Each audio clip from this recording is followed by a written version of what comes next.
Well, kia ora tātou, everybody. Welcome to this fifth webisode in the series of O Tātou Ngāhere, produced by Pure Advantage and Tāne's Tree Trust. These webisodes are being hosted by our friends at the Edmund Hillary Fellowship.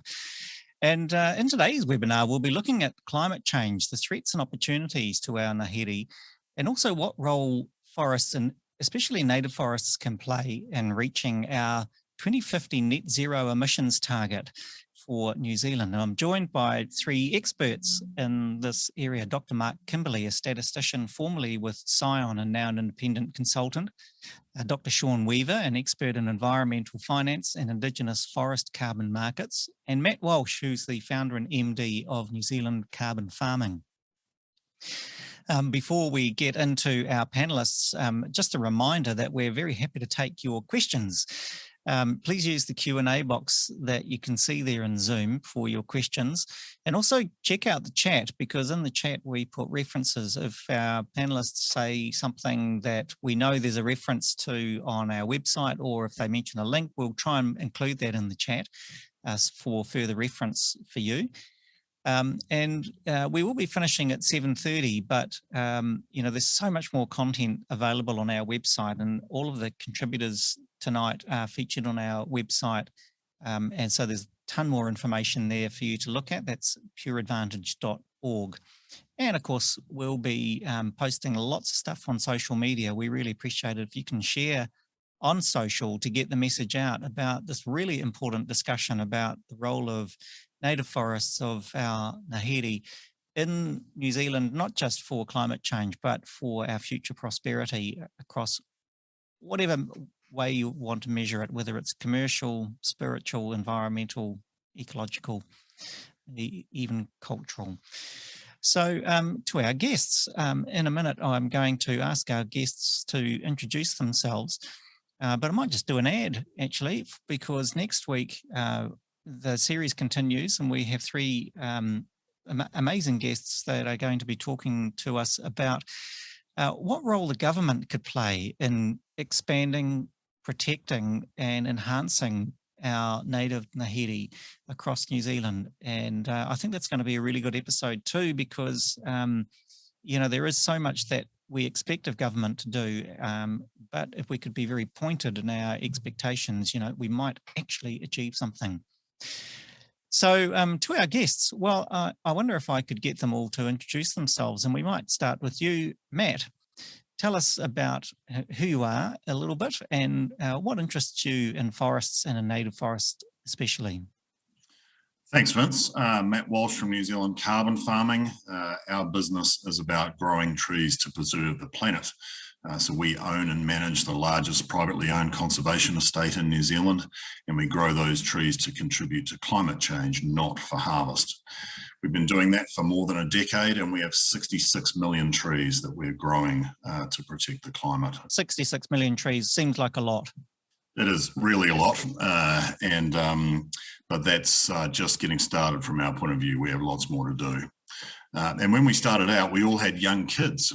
And so we wanted to do something that would make a difference for their futures, as well as for all New Zealanders.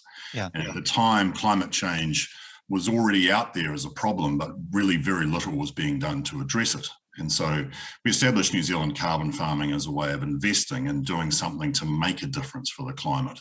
And for us, we saw the opportunity to establish permanent nature reserves that will continue to have a positive impact over hundreds of years.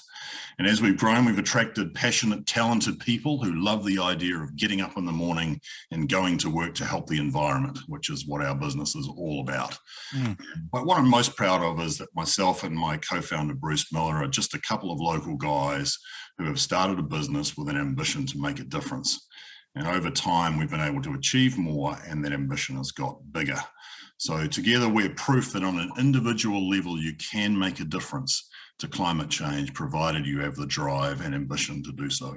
Yeah, good stuff. All right, well, we'll come back to talking about New Zealand Carbon Farming later, and really looking forward to you explaining the business model. But to you, Mark Kimberley, tell us about who you are and what's your interest in native forests? So I worked for many years at Scion and Rotorua, researching various aspects of trees and how they grow and growth rates and things like that. Both exotic species like radiata pine and also native species. So and the last decade or so, a lot of my time is spent looking at carbon sequestration by trees and how it's done and how much carbon trees can remove from the atmosphere and that sort of thing. So I retired from Scion a couple of years ago, and I've been just doing things that interest me since then, really, including I've done quite a lot of work with Tane's Tree Trust on looking at some of their data that they have. They are an organisation concerned with fostering basically the growing of native trees in New Zealand, and they have quite a lot of data, measurements and plots and stands of planted native trees and also regenerating native forest around the country. And using some of my experience, I've been able to work out the rates at which these native forests are sequestering carbon. Well, I'm looking forward to asking you about that in a minute because we want the detail. But Sean, please tell us a bit about your background and again, your connection to New Zealand forests. Thanks, Vincent. Yeah, Sean Weaver, ECOS. I have a background in forest ecology and forest conservation that goes back to the 1980s, and started my career trying to protect rainforests in the Pacific Islands and learned very early on that people who own these forests need to make a living. And if we're going to invite them to protect them, we need to find another way for them to make a living on their own land. And the same is true for New Zealand farmers who own land in order to make a living. And forest conservation on that land will commonly prevent a certain type of productive activity. And if we don't compensate that landowner in some way for giving up rights to perhaps a less sustainable activity on their land, then they're less likely to voluntarily protect, grow or protect forests on their land. So I've been involved for the last 30 years, I suppose, in helping to cover the opportunity cost of landowners that are giving up certain rights to logging, for example, and funding that through compensatory payments. So when carbon markets came along, there's an opportunity to fund this activity without having to ask governments or philanthropy to fund that compensatory payment. And that's why I got involved in carbon markets in the mid-2000s. At the time I was teaching environmental studies at Victoria University, and somebody left the door open and I snuck out and established ECOS. I let you go. So that's essentially what it is. And so we work on both sides of the carbon market at ECOS. We help businesses and organisations and products go zero carbon through carbon footprint measurement that informs a carbon reduction plan. And then if people want to go zero, they typically have to buy offsets. And then we supply offsets from native forest carbon projects in New Zealand and also in the Pacific Islands. So that's essentially what we do. Fantastic. Well, that's a great depth of experience. So we're looking forward to tapping into that, Sean. I thought we should frame the problem. So this episode is about the role that forests could play in mitigating climate change, or at least playing a part in helping us meet our objectives as a nation, and also looking at some of the threats. But let's look at the problem. And I thought, Matt, you're pretty well positioned given that you've built a career out of this. Could you describe to us the nature of the role? Give us a sense of just how much sequestration is going to be required if we are going to meet that 2050 net emissions target. Yeah, so I feel like this is the hospital pass question, to be honest.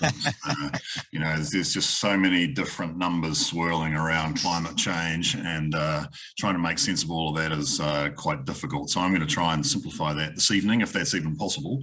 And fortunately, the Ministry for the Environment has just released the latest climate numbers. So I've got some recent data to go on. And that latest report goes up to 2019 when our national emissions were 83 million tonnes of carbon. And that's an increase of 2% over the year before that, which might not seem like much of an increase, but it's the largest single annual rise this century. So we're going backwards in terms of our targets. Between 1990 and 2018, our emissions rose 57% over that period, one of the worst performers in the OECD. And while for 2020 emissions, you're likely to see a significant drop caused by COVID, but that's really a one-off. And so getting to our net zero target at 2050 is going to take real effort to turn around that current trend. And of course, it's not just the local commitments that we've got to take into account. New Zealand, along with every other country, has international obligations to reduce our emissions under the Paris Agreement. And the numbers on that are that by 2030, New Zealand has pledged to cut its emissions to 30% below 2005 and 11% below 1990. And if you look at that 1990 number, that target, that's quite interesting because it's going to be really tough to move our emissions to 11% below 1990 when in 2018 we were 57% above. So that kind of illustrates the scale of the difference and the challenge that we face. It gets even tougher for us this year because at the UN Climate Conference in December, all countries are expected to set an even more ambitious target than the one we have now. So that hurdle is about to get higher. And in order to meet those targets, the government's established the Climate Change Commission, who's recently produced a report, and that report shows that we're going to miss our 2050 target by 6 million tonnes. So that's the gap, if you like, that you're talking about. That's the gap. And really the Commission is asking a lot of us between now and 2050. And they're talking about things like reducing pure petrol and diesel cars, reducing stock numbers, pushing down emissions from power generation and air conditioning and fridges. But really, they're leaning pretty heavily on trees for that 2050 target. And they have some very, very ambitious goals for tree planting over the next 30 years. And those targets will see New Zealand plant certainly more Indigenous trees than it's ever planted before, with a target of 16,000 hectares of new Indigenous plantings per year by 2025 and 25,000 hectares per year for the 20 years following that. And just to clarify, even if we are reducing in our gross, let's not talk about gross and net just yet, but even if we are reducing by these measures such as reducing herd numbers and shifting cars to electrics and more cycling and walking and so on, there's always going to be a component that needs to be sequestered because we're not going to be able to reduce enough to make those targets, and trees are the easiest form of sequestration. I think, in my opinion, trees are really only designed to buy us time for this problem. Trees buy us time to do the hard yards. They buy us time to do the things which fundamentally reduce our emissions. And that's the things you talk about: walking, cycling, driving electric cars. Those fundamental behavior changes that you talk about, that stuff is hard. And it takes time to create those sorts of changes in an economy. Trees buy us time to get to our targets in the meantime while we're making those hard changes. And really, right. And so give us a sense of what scale of planting do you think, I know this is the hospital past, Matt, but you're a big boy. Just give us a sense of the scale of planting that's required for us to, for trees to do that job for us. Yeah, I think the Commission summed it up pretty well, with those targets I mentioned earlier. But honestly, those targets are extremely ambitious, and I'd be surprised if those targets survive into the final report, because the industry is not equipped to scale up to that kind of level in the time periods they're anticipating. Certainly we need a lot more trees. We really need a lot more trees in order to help with this target, but it's only one piece of the puzzle. Trees are only one bit of the picture. The hard yards are going to have to be done at some point in the economy. Thank you, Matt. That was incredibly succinct, and even I understood it. So that well done to answer that question. Mark, at least one of the, I suppose, misnomers around natives has been, as I understand it, that the ministry has not been accurately counting the effectiveness or the scale of sequestration that's offered by native trees, by native forests. Your work has, and the work of Tāne Tree Trust has really questioned the accuracy of those lookup tables that MPI produces around natives. Can you explain your work, and have I described it correctly? Yeah, so MPI has these lookup tables that they're used for estimating how much carbon different types of forest can sequester as a sort of default value.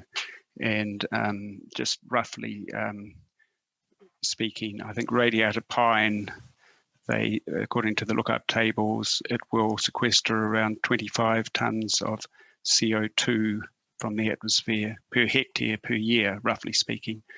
But according to the lookup tables, natives only do around about 6 tonnes per hectare per year.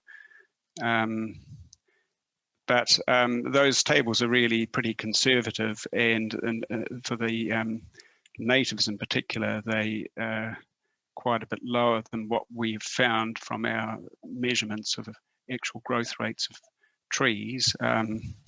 Natives, they certainly sequester at a slow rate for a while after you plant them, but eventually they can actually start sequestering quite rapidly. And so we've looked at some stands of planted native trees, for example, a stand of totara in Northland, which is around 100 years old, and it's currently carrying, it's sequestered over its lifetime around 1,500 tonnes of CO2, which means that it's averaged around 15 tonnes a year.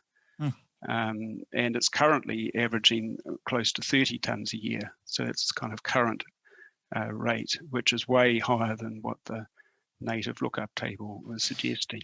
So we don't need to go into huge detail, but sorry, Mark, why is this the case? How did MPI get these numbers so wrong? I think well, it's kind of what they were intended to be used for. They're based largely, I believe, on regenerating scrubland, which is probably not the best kind of native forest that you can grow for carbon. And they're probably deliberately fairly conservative anyhow for various reasons. So there's a huge variation when you look at all different types of forest, both native and exotic. And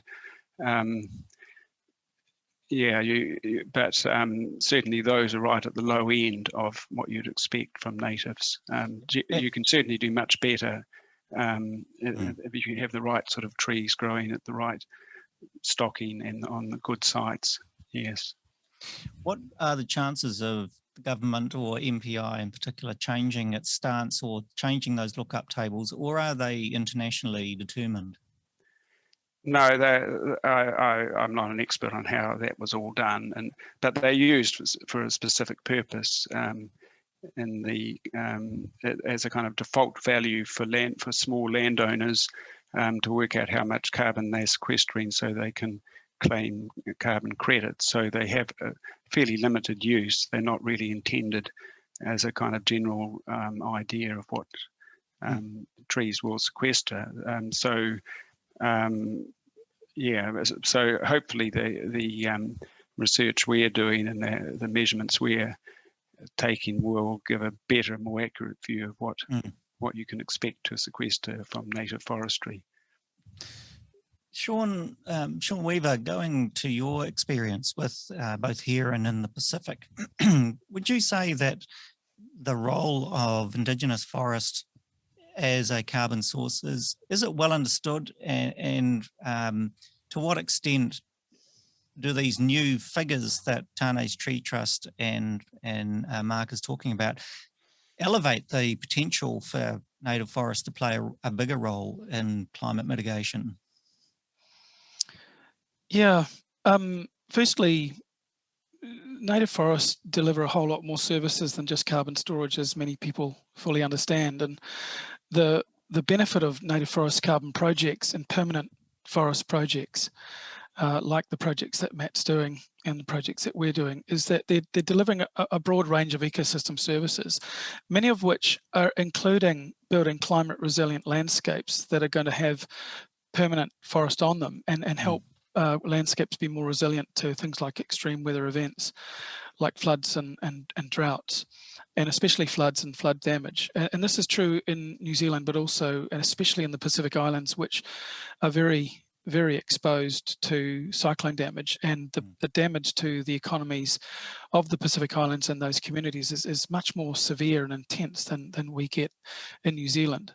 So on the one hand, there's a really important agenda to reduce emissions on the demand side, but also sequester as much carbon as we can, but also to build as many climate resilient landscapes as we can. And this resilience is also incredibly important. And Matt pointed out that, you know, the tree solution buys us time from an emissions management perspective, but permanent forests do more than that as well. They build resilient landscapes, and those landscapes and landforms can be maintained for thousands of years. So they're a permanent rehabilitation of erosion-prone lands that really many of them should never have been in pasture in the first place, and are only profitable because they're exporting lots of sediment downstream and not having to pay the cost of that. So, you know, we've got an opportunity in New Zealand at the moment to change the rural landscape for the better, for resilience, and also protect biodiversity. I mean, New Zealand has suffered a massive biodiversity decline over the last couple of 100 years. You know, we're the last major landmass to be populated by humans in the world, and there's been a massive decline in biodiversity wherever we see farms. There used to be forests most of the time, and those lowland forests had very high biodiversity on them as a very unique landform. And so this carbon forestry agenda gives us an opportunity to turn back that tide, but do so in a way which actually makes a living for landowners. And that's the key point. That's true in New Zealand. It's also true in the Pacific Islands, because in the islands and in New Zealand, landowners on relatively marginal lands often struggle to make a prosperous living on those lands anyway. And asking them to go into bat for the climate system without some sort of help financially is just not going to really deliver. And we saw that with, you know, we tried to sort of recover the New Zealand East Cape from Cyclone Bowler with some stimulation and funding support, but it only really tinkered around the edges. We didn't do a very large scale reforestation of what could have been done, and we've got an opportunity to do that now. So on the adaptation and resilience side, great opportunities. On the emissions management side, also great opportunities, but I also echo what Matt said. It's so important that we don't see forests as a get out of jail free card. They are part of the puzzle. And in fact, if we didn't use forests as part of the solution, we certainly wouldn't get there. That's not only for New Zealand, but globally. It's also partly because globally, forests contribute a really significant proportion of global emissions, around about 15% or so of the global total of emissions comes from the global forest sector, which is probably about as big as the entire country of the United States across all sectors of emissions. So is that because of the emissions that come from the processing, the harvesting, the processing, and the manufacture of timber products? That's part of the puzzle, but when forests are cut down and transformed into agricultural landscapes or degraded, the wood that's in those forests, which is built out of carbon dioxide stored as carbon in those trees, that decomposes and burns and gets back in the atmosphere. So it's mostly emissions from the decomposition of that wood, which goes back into the air. And what we need to do all around the world is slow down the deforestation rates and slow down the forest degradation rates by protecting existing forests, existing biodiversity habitats and masterpieces, as well as growing new forests, which is akin to paying new and young painters to build future masterpieces. So it's a really important complementary measure to the global effort to reduce emissions and to manage our global climate change aspirations. But I think what if I can summarize, or what you're saying is that the climate emergency is providing a perfect opportunity for us to reforest and discover and enjoy the full benefits of forest, all the things we've talked about previously on these episodes, you know, the non-timber benefits of forests, whether they're commercial, such as tourism or honey, through to the spiritual and ecological values of just being alive and well, through to the, as you say, the kind of mitigation factors of providing resilience. That the climate emergency is a perfect excuse, if you like, for rediscovering and reinvesting in forests in general. Yeah, I agree. It's a great incentive for us to rediscover the value of trees and forested landscapes for a broad range of ecosystem services that they provide, among which include the well-being we get from being wrecked less as an economy when the next cyclone hits, but also benefiting from the fact that spending time in forests and having forested landscapes is good for our well-being in so many other ways. But it's really valuable to measure the financial and economic benefits of those ecosystem services, as well as the non-economic or non-financial benefits, because when we add up those financial benefits, they add up to quite a lot. So, for example, if you were to have a climate resilient landscape that experienced extreme weather events like cyclones, but did less damage to, say, the economy of Hawke's Bay, then you can actually put a price on the value of that hinterland management, and that price is the avoided cost of all of that damaged infrastructure, all of those damaged roads and bridges, and all of those damaged farms and houses and productivity. And this is very much about building a resilient economy.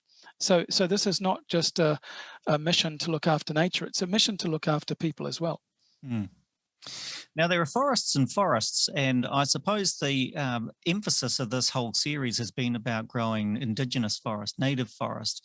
And the challenge that we have in New Zealand is that at the moment we have a lot of exotic Pinus radiata, a terrific tree, there's no denying it, and has a role. And so I'm really curious, Matt, about your business model, which does see huge planting of native forest, of exotics on traditional New Zealand farmland, with a view, as I understand it, to transitioning to native forests eventually over time. I wonder if you could explain your business model and what the opportunity is both in the short term and in the long term. Sure, and thanks, Vince. So as I mentioned, our business is growing trees to preserve the planet, and over the last decade, our trees have captured more than 20 million tonnes of carbon, which is the equivalent of taking every car off New Zealand roads for a whole year. Or to make it live for you, since you've been on this webinar, our trees have stored about 160 tonnes of carbon, which is like taking about 160 cars off the road since you logged on. So that's kind of the scale at which we're operating at. But we're ambitious, and we have set ourselves major goals to do much more. This year alone, we'll plant 7 million trees on top of the 66 we currently have. And it's interesting that Sean mentioned the landowner income. So to make it worthwhile for landowners, you have to find a way to help them live. And we partner with thousands of landowners in New Zealand, iwi, farmers and individuals. And over that time, we've paid them 73 million in carbon income over our 10 years. So we're certainly doing our part to make it attractive for landowners to consider permanent forestry. And so, can I just ask a really quick question, Matt? That 73 million is derived from issuing carbon credits? Exactly. So that's carbon income derived from the land that the forests have been planted on. So it's essentially, as Sean says, the reward or the compensation that the landowner gets for putting that forest or putting that land into forest. And as you mentioned, our focus is on planting permanent regenerating forests. So I'll talk about what that is to answer your question. So there's a number of components to this, but I'll try and summarize it. The approach starts with the selection of the right land, and that's absolutely critical for the program to be successful. For us, we look for the rough country, the steep erosion-prone country, often isolated and hard to get to. And over 95% of our 66 million trees are planted on really marginal farmland. So we don't plant on quality farmland, and that's been our operating model for 11 years, long before it was topical to talk about it. So Sean mentions the opportunity to reorient the landscape. And for us, we're focused on that land that perhaps shouldn't have been in farmland in the first place. That's the stuff that we're after. Any better land that we come across, we sell back into the community so it can continue to be farmed. Last year alone, we sold 9 small farms back into local communities. So we're very much about the right tree in the right place, and that's always been our operating model. You don't necessarily have to own that land. Your point is you're leasing it from the existing owners? Exactly. So about half of our trees we own ourselves, land and trees, and the other half we partner with landowners who are interested in deriving a carbon income from those trees. So having selected that kind of marginal land, we then look for land where there are existing native trees that can provide a seed stock to kickstart the process of regeneration. And our estate currently includes 6,000 hectares of native forests. And we look for blocks which have Indigenous forest already scattered around, amongst the block, or perhaps are around the outside of the block. That's the ideal type of land for us. That's what we look for. Once we've chosen that block, we then establish what's called a nurse crop. And this acts kind of like an umbrella. Which protects and nurtures the Indigenous species underneath. And then by carefully managing that nurse crop, we can create the right environment for it to regenerate over time into an Indigenous and biodiverse forest. And along the way, the annual income from the carbon provides the ongoing resources necessary to make that transition possible. So that's essentially how we operate our model and how regeneration works in a practical context. And that science has been around since the 70s. And for the last 3 years, we've worked with an independent team of forest scientists to pull together all of that research and start the process of operationalizing it. And that process is ongoing, but we're very optimistic about the progress we've made so far. Do you share any of the concerns that are in the community at the moment about the predominance of radiata forest as an alternative, or as a fast-growing part of the farmland? And I'm thinking in particular some of the concerns around, for instance, the loss of farmland. You say that you're not targeting productive pasture. Yeah, look, exactly. And there's a lot of debate about this at the moment. But for us, that's always been a fundamental value of ours. We're not interested in planting on land that is productive as farmland. Our opinion, and it is only our opinion, is that trees should not be planted on land that is productive for farming. That's just our opinion, but that's our operating philosophy. We sympathise with the concerns that communities express about how that land is being locked up and what that means for their communities. But our model of regeneration is very labour intensive. So we create jobs in the communities where we plant, long-term jobs, because there's a lot of work that needs to go on in these forests over many decades.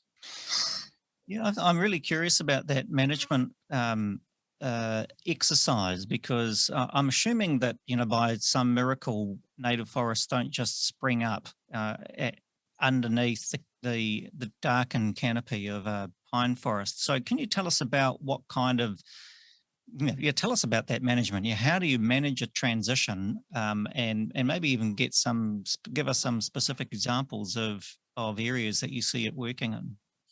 It's very, very site specific is the first point to make. So every block will need a different plan, and every block will need more or less management intervention to get it to its destination. And so it's critical that, having identified the right kind of block that has the right potential, that you then have the right plan in place for making it possible. And so, having established the nurse crop that we've talked about, the way that you encourage the Indigenous to come through is by creating light wells in that canopy. And so essentially it's like punching holes in the canopy of the forest and letting light in underneath. And so exactly how you do that, where you do it, when you do it, how big the holes are, where they are in the forest, when exactly in the evolution of the forest that you do it, are all critical decisions that need to be made and are very site specific. In many cases, if you've got the right established Indigenous, either around the outside or ideally within the forest, you will have momentum of seed source, which will create what's called seed rain in these light wells, which will start to kickstart that process of natural regeneration. But in reality, there's also going to need to be some planting. We need to plant understory Indigenous in those light wells in order to get them going. And also the other critical aspect of this is pest control. And I know you're going to come on and talk about that in a minute, but if all you're doing is growing candy for pests to eat, then you're wasting your time. You've got to get control of those animals and get them out and keep them out of those blocks for the program to be successful.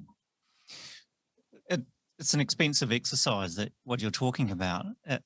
Does the business model sustain that level of management, and in particular, does it sustain it over the long term? Because what time frame, Matt, are we talking about for this kind of, according to your model, for this regeneration to occur?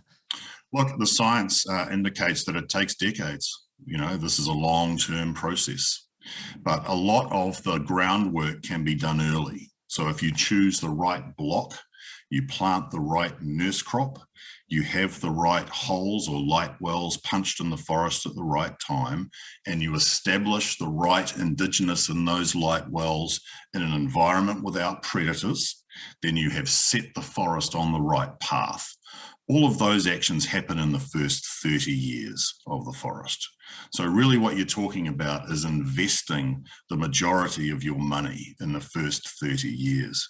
And of course, as I mentioned earlier, because of the way our model works, the radiata trees produce a lot of carbon credits, absorb a lot of carbon, produce a lot of carbon credits over that crucial 30 years. And that's not only when the planet needs it the most, but that's when the money is needed the most in the project in order to do those activities. And who does that labour, Matt? Is that something that you take on yourselves as carbon farming, or is that an obligation of the landowner? It depends on the arrangement. Typically, where we are planting on other people's land, we take responsibility for that management.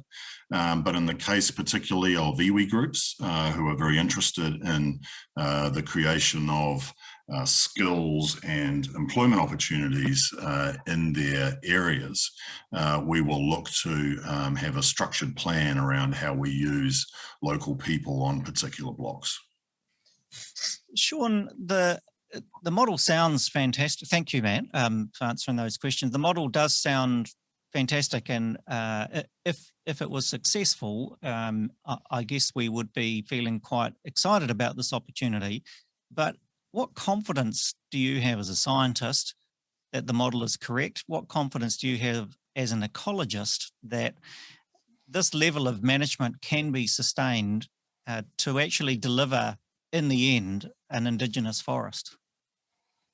It's a very good question. It's a question that we get asked a lot with the work that we do. So like New Zealand carbon farming, we use occasionally a mixed model. So just as a preface, our planting model will plant native trees only when we can. And sometimes the whole project can be native only. But what it will do is deliver an economic performance which is nowhere near as good as when the exotics are involved. But if the landowner and the investor are happy with that, then it's natives only. In fact, there's a investment that we've just been brokering, finalising today, where it's 100% natives. It's just that the internal rate of return is a bit more pedestrian than what might be delivered from a project with pine trees in it, but or any other exotic. So pine trees are not the only exotic, of course. An exotic tree is any tree that didn't come from New Zealand. And there's an awful lot to choose from which aren't going to go wild and that are going to create good nursery species and got to perform well as a carbon crop. But with our model, if the internal rate of return or the economic performance of the native-only project doesn't quite get to the magic number, doesn't quite get over the line for the landowner and or the investor, then our model is to then introduce a hectare or another hectare or another hectare of exotics in imagine it's a 100-hectare project and it doesn't quite get over the line. So then we introduce 1, 2, 3, 4, 5 hectares of exotics until we get to that magic number. Because for us, the exotics serve at least two purposes. One is to fund the natives and the other one is to fund the natives. Because if you can't fund your dreams will stay dreams. You won't be able to turn them into reality. So financing the gig is so important. And if, there's many, and I come from a kind of a pure native forest ecology background. And I've realized that perfect is the enemy of the good. And especially in a climate emergency, and especially when there's not unlimited grant money floating around for people to just go out and cover the landscape and trees, because conservation costs money. And so even if you're maximizing the native element, commonly there will be a need to introduce some exotics to the mix. Now the question is then, well, how do you manage those exotics? And of course, that will differ depending on the model that you're using. And Matt's approach is a model that essentially creates that shade and shelter to provide a microenvironment in those light wells to enable native forests to regenerate. Now, people who understand native forest regeneration will know that native forests regenerate in light wells in the native forest. So you can imagine an ocean of native forest and then imagine holes in that forest whenever a big tree falls over. That creates a light gap and a light environment for native forest regeneration in that forest. And so forest ecologists who have understood this, as Matt has said, from the 70s, know that you can regenerate native forests in those kind of light wells. And if the starting forest is not a native forest, well, the natives in the light well probably don't care that much. In fact, they're probably quite happy that they've got an environment to live in at all. Because remember, that environment used to be marginal pasture and had been marginal pasture for many, many decades. And so transitioning into this mixed model is certainly a lot better often than erosion-prone pasture. Then, as I've said, the way we manage the exotics in our model is slightly different, where we would, let's say we plant 100 hectares of land and I don't know, 30 hectares of that is exotics. Then those exotics, we would begin creating corridors in that exotic forest after about 12 years. Take out 10%, replace it with natives and actively plant those natives. And then 5 years later, do the same. And then 5 years later, do the same. And if you can carry on doing that, you'll find that in 60 years, you've got a pure native forest where the exotics have been in there for that early period, and then they're no longer needed and they're out. Also, another thing that's important is that if you're doing this on private land, people typically don't want their land value to go to zero. And if you've got no productive activity ever forecasted after 60 years, then the land value is going to drop even now. And so it's important to maintain that land value by having an opportunity for some sort of cash flow in the future. Now, one way to do that is to have some sort of crop that you can harvest and replace in the future. And the way that we would do it is to have a native crop of, say, totara, like what Tane's Trees Trust has done, and where you then begin harvesting that totara in sustainable forest management, continuous canopy modalities, starting in maybe year 80. And then you've got an opportunity for a cash flow from really high quality native timbers, essentially in perpetuity as you've transitioned from marginal farmland into permanent forest, which is maintaining that cash flow. Because after 100 years, you're still going to have to kill possums and stoats and ferrets unless somebody has come up with a clever trick to eradicate them in the meantime. And so there's always a need. And even if it wasn't for those pests, there's always a need for conservation management. And so financing that through an intervention that creates a cash flow from that landscape is highly valuable. And again, just to reiterate the point that the perfect is the enemy of the good. If we were to try and just be not touching these forests at all, then the business model wouldn't work and we just wouldn't even get started. Sure. So compromise is important here. A question for Mark. As a scientist, as someone been involved in the forestry sector for a long time, do you think that we are taking a gamble by using as much pine as we are on the hope, really, that intergenerationally we're going to be able to manage them to transition? In other words, are you buying the argument that Matt and Sean are putting forward? Yeah, I mean, certainly the pines will grow very well for 100 years or more and sequester a lot of carbon. Exactly how that transition is done, I think it certainly would be fairly tricky to manage, and it's probably a bit outside my area of expertise to talk too much about it. But it's certainly not a simple thing to do, to transition from an exotic forest through into a native. Would require quite a lot of intervention, I would think. I mean, under the pine trees will grow in the canopy. What develops underneath, unless there's a fair amount of light getting in, is going to be pretty minimal. There'll certainly be a lot of different species growing up there, but not much actual carbon stored in the understory. So exactly how you would encourage that to develop is, I think, it still requires quite a lot of work, and it certainly wouldn't be easy. Can I just add to that too, Mark? And this is one of the reasons why we, in our model, actively remove the exotics and then actively plant the natives in those corridors, so that we can then manage that transition. It's a more expensive model, and the internal rates of return will be lower. And so I guess the success of middle path solutions is very much dependent on the appetite for investors to take a lower than absolute maximum return on their investment. Because if the internal rate of return, in other words, is similar to the interest rate on money invested, if that is a lower number, we can deliver more and more native-only plantings or minimize the number of exotics that go in. And also the word exotic doesn't just mean pine trees. It can mean evergreen oaks, for example. I mean, if you walk even here in Christchurch, which is kind of a very dry, sunburnt landscape, you go up to Victoria Park and walk around under the oak trees there, and the understory is full of natives. And so exotics include things like oaks.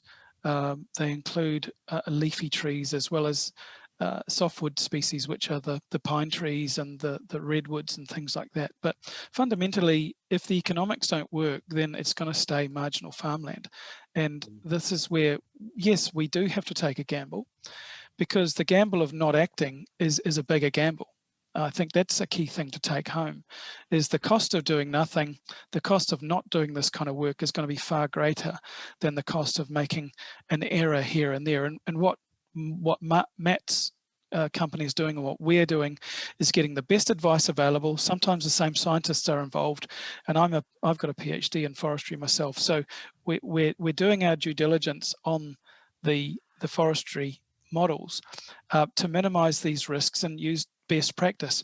And also, if you've got an adaptive management regime, you can adapt your management through time as you learn more. Matt will be able to do that in his projects. We've designed our projects to do that as well.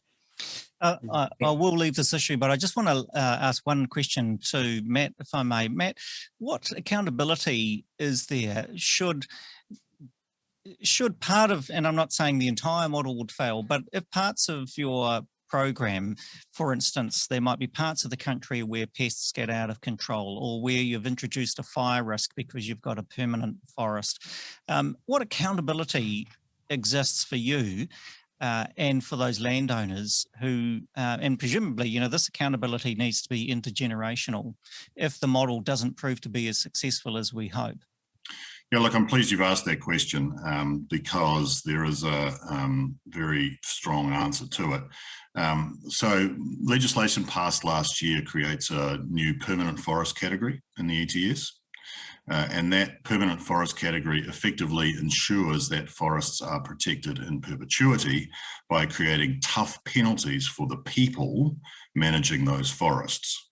So essentially, if you register your forests in that permanent forest category, you are exposing yourself personally, not your company, you personally, to penalties for not managing those forests in accordance with the permanent forest regime.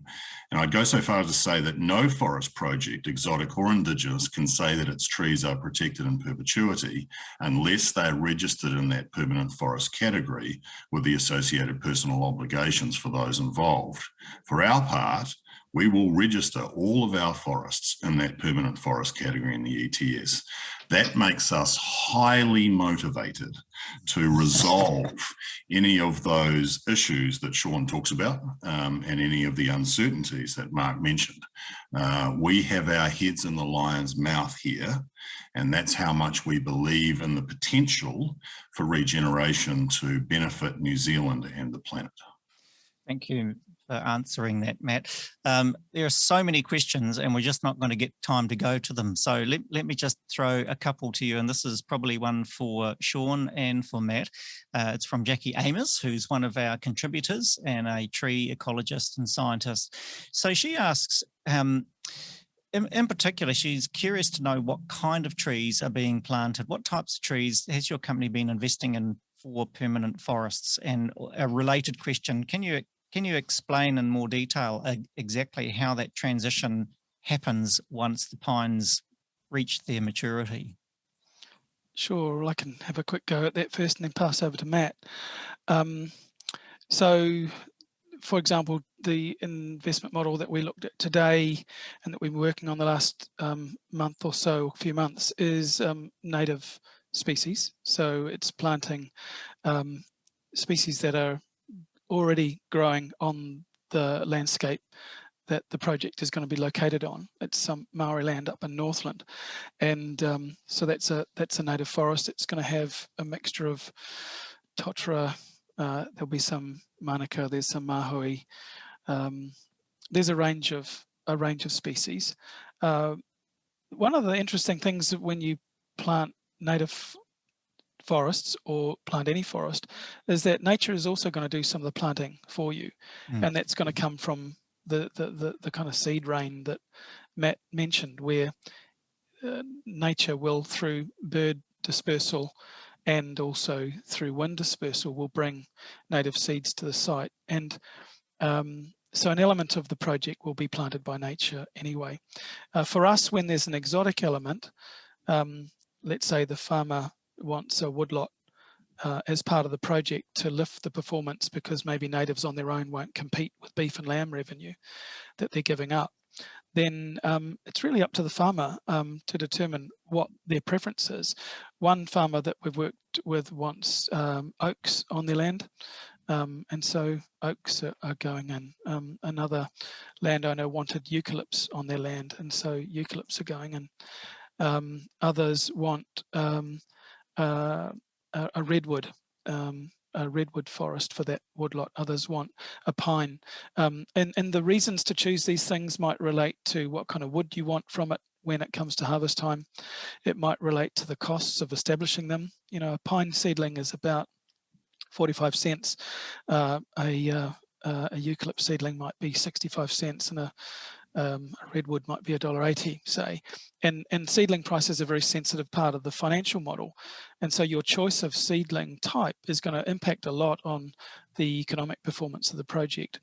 So when it comes to the transition to natives, so for us, as I mentioned before, imagine there's X hectares of exotic, whether it's a softwood or a hardwood, then that will be managed as essentially an exotic woodlot.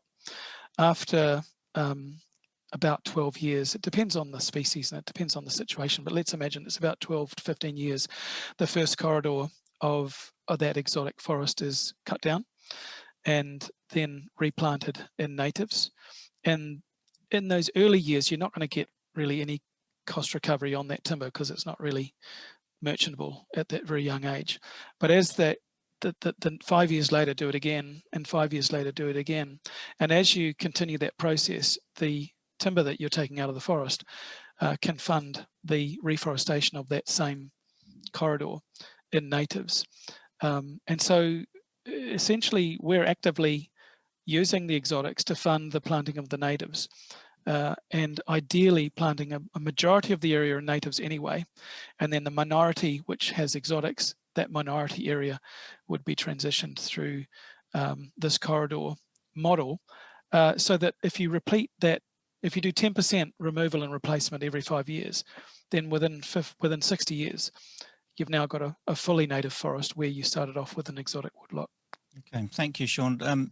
Matt, in the interests of time, I'm going to ask you a different question. It's kind of related, but and I'm sorry, I'm not going to give you a chance to go into detail about the transition, but I'm curious to know about this, and we've had several questions about the continuous cover forestry. And does your model allow for continuous cover forestry? Will you be harvesting trees within your permanent forests? And can you, if you are, can you explain the model? Yeah, so we won't be harvesting. We are a no harvest model. The only cutting of trees that we do in the forest are to create light wells. Other than that, we do not remove timber. We do not look for timber as an income stream. So we are a pure regeneration model from day one. We're looking to how we can transition that forest as quickly as possible. And is that a lost opportunity? And do you think it's an opportunity or a model that you think you could change over time? Yeah, look, we're aware of Sean's model, and the potential to add additional income streams always is more attractive from an investment point of view. You know, honestly, we've got our hands full with the scale of our portfolio and perfecting the operationalization of regeneration with our scientists. But that's certainly something we may look at in the future. Okay, good. Thank you. There was a question here. There's quite a few questions also related to soil, and I'm not sure if we're going to have what time are we. We're actually on the dot 7:30, but there's a question here from Paula Warren, for instance, is how is carbon sequestered into soils rather than standing crop factored into sequestering measures? And I don't know if Mark, are you interested in answering that question? Well, just briefly, soil is certainly, there's a huge amount of carbon stored in forest soils, and it often basically isn't measured or not very accurately because it's very hard to actually measure it. But certainly it's a big factor, but most of the models that we develop aren't actually taking any account of the soil. And the assumption is that the soil, changes in the soil are fairly gradual anyhow. Also, there's no economic instrument in the ETS to measure soil. So even if you did measure soil, and if the soil measurement demonstrated that there was a whole lot of beneficial soil carbon sequestration, you couldn't turn that into any carbon credits. So that would be a co-benefit of a project, a wee bit like a biodiversity co-benefit. Perhaps a question for next week's panel, Vince. I think it could be, because next week we are looking at mechanisms, and we will get into the ETS as well next week, and its deficiencies in offering solutions around all the elements of forests, including soil.